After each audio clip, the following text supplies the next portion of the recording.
My name is Niké, and I grew up on a small farm in Nigeria. I now live in Koreatown in Los Angeles. As a kid, I was very troublesome. My mom swears that my very first sentence out of my mouth is, "No, I can do it." I've always been just marching to my own drums and always wanted to do what I felt like was right. Between the age of I would say 7 and 12, I was a huge tomboy. I just loved farming. I loved being outside with my dad. I loved feeding the animals and things like that. My father actually moved us from the city to the middle of nowhere because he didn't want us to have access to the outside world very much. He wanted us to study, be outside, and be around nature.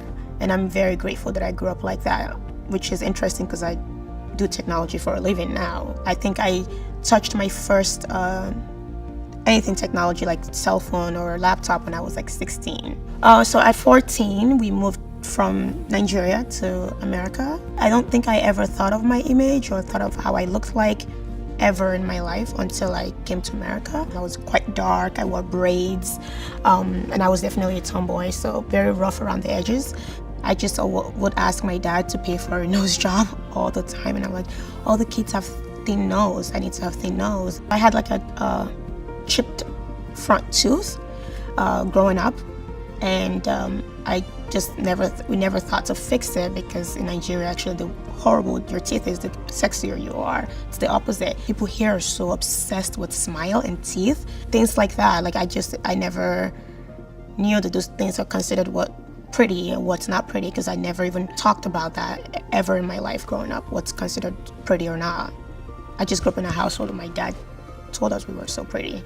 I thought, wow, I am not pretty by the standards of these children at school. My self-esteem plummeted terribly. So that was my very first thought of looking at actually going into the mirror and dissecting my own looks and what's considered pretty, what's not, looking at magazines, looking at, things like what would make me pretty in front of this kid so I can make friends. My blog is Specs and Blazers. It's my baby.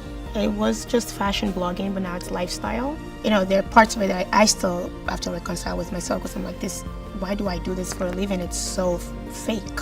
I go out to eat at nice restaurants that I can't afford myself, but someone else is paying for it. Hotels, clothing, shoes, things like that. I have to wear makeup every single day, and my hair has to be done every time.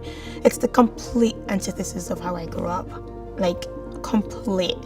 But when I go home and I take off all the makeup and the hair and all that and nails off, I'm just a regular schmegler girl from a farm.